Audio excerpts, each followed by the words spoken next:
Hello, Marky Dragon, also known as Marcus Eikenberry in real life, and let's talk about Blizzard shutting down more vanilla servers.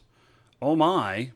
So, this isn't the first time this has happened. Currently, the latest one is Australis, and it was a French server that had enormous numbers.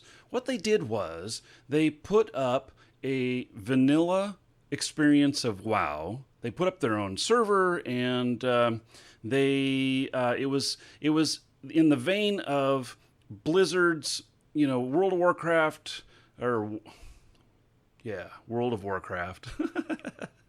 In 2006, right before Burning Crusade, and so they say that they had about 800,000 registered accounts, and that they had like 150,000 active players. Damn, that's quite an accomplishment for a private run server. And so what happened here is that they built this community. It's been running for about a year. They get these enormous numbers. Blizzard comes in and stomps them and says, "You're done. Copyright violation." Well, is it? Let's talk about it. Because there's been other instances of this. This is not the first time Blizzard has done takedown requests on other servers. But as more and more time goes on, I mean, WoW is 10 years old now. And so is this really a threat to, World of Warcraft, to the game, to Blizzard? May or may not be. But the fact is that any time that they think that there is a copyright violation, that they are required to take action. This is part of copyright law. They are required to take action to protect their copyright. If they do not, then by default, others can use it. So what that means is they can't pick and choose, pretty much who gets to use it, unless it's a license deal or something like that. They can't ignore it, because if they ignore it, then shit happens and they lose their copyright. They lose their claim to it. And when you lose your claim to it, well, then it's open market to everybody. And so now, how often do they have to do this? I don't know. Maybe once a year they need to go through and wipe them all out, and that just solidifies their claim on their copyright. Maybe more often, maybe less. I don't know. I don't know that portion of the law. I am not a lawyer. And so now, this community is all upset, and there's like this petition going on where 25,000 people have signed saying, "Give us our vanilla WoW." This happened before. This happened back in Ultima Online. And in Ultima, what happened is that people started making their own game servers. And Ultima Online split into this two thing where there was Felucia and there was Trammel, and they were like the Care Bear Land and Free For All Land. And Free For All Land is what I really enjoyed because I love the risk. That's why I played it. That's why I play EVE Online. Not because it's safe and fun. I play that because it's hard. And because it's a real challenge and sets my brain on fire. Well, I digress. Anyway, so Ultima Online had this problem all along. And in fact, it went much further than what's ever happened with Blizzard. Because, so obviously, these people who are running this server didn't have the back-end server infrastructure and all the coding and everything that Blizzard has. But they were able to replicate it because it's just a database back end. And, there's more to it than that. But in its simplest form, it's just another database that takes requests and serves back information. And so they're able to build this server and then use a WoW client to get on there. Okay, well, Ultima had a different experience where these third-party servers took it a step further. Not only did they make their own server, they then turned around and made their own clients, and including going through and replacing all of the artwork and everything so that it was a completely new game. Now, Ultima Online allowed some of this to happen, a lot more than Blizzard ever has, but they also did put down some of them. They said, that's not going to happen. And so again, protecting their copyright. Does it really affect the bottom line? Maybe not. But in the long term, if you don't protect your copyright, you're screwed.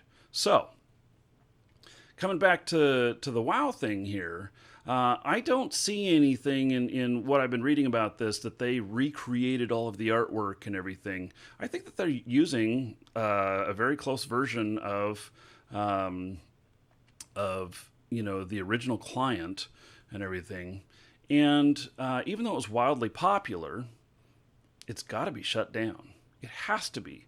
Blizzard has to protect their stuff. So, here's the funny thing. Okay, think of like WikiLeaks and how, they were getting this information out on the internet about, that all kinds of things that different governments didn't want seen.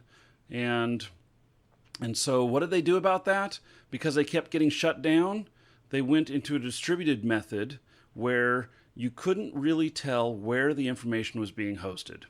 And so that allowed it to be, if somebody gets a takedown order, then fine, it goes down. The others all serve the information. And so the guys behind Astralis have decided that they're making the code that they have public. They're making it open source in the hopes that some sort of, resolution or some sort of, ideas can happen where they can put together some sort of distributed play and people can, again, play. Now, I don't know how that would all work. I don't know if it's even possible.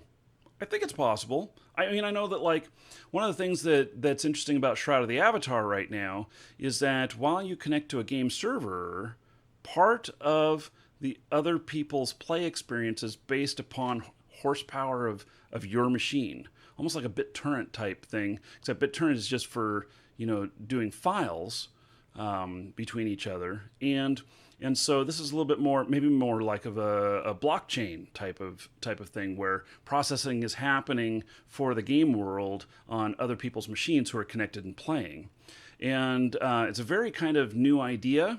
As we get faster internet speeds, that may very well be more and more possible, especially if you're able to take the amount of data or the processing power needed and make it very, very small so that it's really infinitesimal to each player and it's not even noticed. So, does Blizzard have the right to do this? Yes, absolutely. Should they do this? Yes, absolutely. They have to. They have to. If they do not, they lose it. And that's the real problem. So if it were not for that, would Blizzard let this continue to run? Maybe. Now, what's a solution to this? Ultima Online came out with Siege Perilous. Siege Perilous was a version of the game of Ultima Online that was not this split of Felucia and Trammel, the Care Bear and Free For All. It was just the original before the split, but they kept updating it with, with new patches and some new content and everything. It's just that it didn't have the Trammel side. And so what they did was they served that community that really wanted that other experience. Now, I think that there's a lot that goes into all of this that how do you do this properly and still give a quality experience? Because the fact is that when you split your development on a game into, okay, here's mainstream, here's old school, you then adding a hell of a lot more work to the whole experience, to the whole process. And how much does that increase costs? It's not double, but it's a significant increase in how much it costs to support the game. And, if Blizzard put up, a vanilla realm and said, okay, guys, here it is, would we be happy with them putting that up? In the short term, hell yeah.